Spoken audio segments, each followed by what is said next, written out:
It's a real pleasure to be here tonight. I hope that doesn't fall.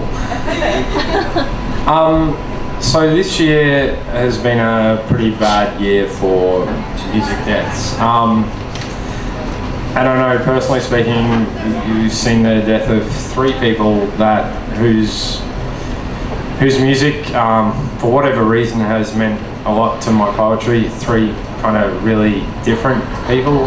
3 people you aren't really known as lyricists who've really inspired my poetry. So I thought I'd start by reading poems that I've written previously prior to their deaths, inspired by each of those 3. I'll start with a poem that I've sort of previewed by saying it's really bad. I don't imagine, to be honest, if it wasn't this reading, I think that this poem would have, well, it is in my discarded folder at the moment. I don't imagine it would have ever emerged from there. It's sort of a poem you write when you sit down and you don't really have anything to say, but you're like, fuck, I'm going to do something. And then you write it and you go, fuck, okay, now I better do something else, because that sucked. It was dedicated to the rapper from Tribe Called Quest called Fife Dog. It's called Low End Theory. The epigraph is kind of dedicated to my mate Flo, who's also a big Tribe Called Quest fan. Flo. So this is Low End Theory. Swimming training fronting in a Jordan baseball cap, clearance stock LA gear, snazzy jazz cap, Stockton supporter, waterproof yellow Sony sports Walkman, 14-year-old hip-hop Tarragindi, circa 90 deuce, Fife Diggy, you on point tip? The next one I'm going to read is called Modern Love. It's kind of inspired by David Bowie, but as much as anything, it's inspired by Greta Gerwig's dance scene in... What's that Greta Gerwig movie with Noah Baumbach? Came out like last year. Anyway, it's got a fantastic dance scene in it, Modern Love. So this is Modern Love after Frances Ha. Modern Love after Greta Gerwig. It's weeks since I slept, and it's not fun to stay up all night typing these I-notes of poetry just thinking about is bad for you. But it's what you do. To take yourself back to a Walkman on a South Side bus, ducking under the Dutton Park rail bridge like a tall man in an old castle. Tomorrow and tomorrow and tomorrow are as far away as yesterday and the Friday before. And when God does speak to you, he does it in your own best ideas. The convertible's kaput on our canyon cruise, and Karina's cowboy boots kick out at the hubcap's full moon, a drip-catching pot in a storm surge. And we write what we want, because the 3 readers we do have skip straight to the anthologies instead. It's true, you really got to get used to not having many readers if you're a poet.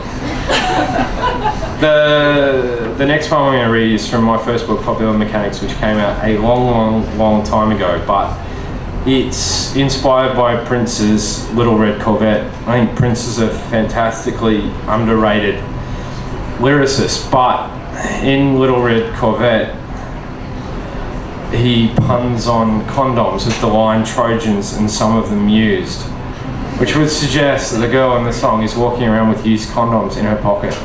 It's the only way I can read that, and I'm like, what the fuck are you on about? Anyway, this is Little Red Corvette, and the epigraph is Trojans and some of them used. The heart's like a suburb on the wane. She had a pocket full of horses and eyes full of occidental dreams. So we took off over the crest with the crumbled remnants of the party in rear-view retreat. The kids kicked through the window of the shell where the 7-Eleven used to be. And it's always like this. When the moon turns black, you squandered your loose change and you can't go back. It was Saturday night. Does that make it right? The heart runs like a fast car out of gas. The last couple of poems I'm going to read are from my new book, Content. And you guys are the first to hear these publicly. I don't even know where they are in the book. The first poem I'm going to read is kind of topical because it was written after after I think I saw the last Superman movie, and I was kind of like, dude, if you're gonna fight someone and like destroy entire buildings, lots of innocent people are gonna die. Doesn't really seem like you're living up to your credo. Anyway, that's obviously an idea that they kind of took up in the new Superman, Batman movie, and in the Marvel movie, so they kind of beat me to the punch. But it's called Crisis on Finite Earth. Fuck. It's a Mack truck of bad luck, and Gotham gets flattened by the Dark Knight's Bane kapow. Bruce Wayne retires to let Superman trounce Zod, and the boys and girls of Metropolis cheer before it dawns on them that their city is in tatters. There are no collateral calculations when Lois needs rescuing. Better to sack the village to save the village. Saddle this gen's orphans with reconstructions levies. A construction-powered boom to offset the overheads of trauma. I wonder what it feels like with only a human shield. It's a question we'll have to answer when Tony Stark's pensioned and the Dimensions portals still yawn. So I was really excited when I discovered that the theme for tonight was Roadkill. I really like horror films, and there's not enough Australian poems about, horror films, or poems about horror films. So I figured I could read all of my poems that involved horror movies and things.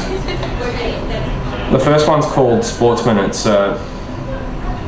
more of a serial killer poem than like a supernatural horror poem. Sportsman. If nothing else, he wanted to protect his investment. Kneeling sodden denim in that so tranquil stream, where you imagine the kind of bird that lived in a postcard would probably sing. The hair, the way it comes out in tight tufts, as sinuous as the tug. In real time it was better than he expected. On repeat, the time code shows how brief it was. How much sharper those snowy frames are to him. And when the troopers never come, with his hat he goes a-hunting, door ajar, white van slowing, sleeping bag shunting. The next poem is called Starkweather's Lament, which actually, again, isn't strictly speaking a horror movie. It's more about a spree killer, Charles Starkweather, who was the subject of Terrence Malick's Badlands. I should explain this because no one, I swear to God, no one is ever going to get the reference to Warhead in this. A Warhead was, when I was about 11, this type of super, so someone knows what it is.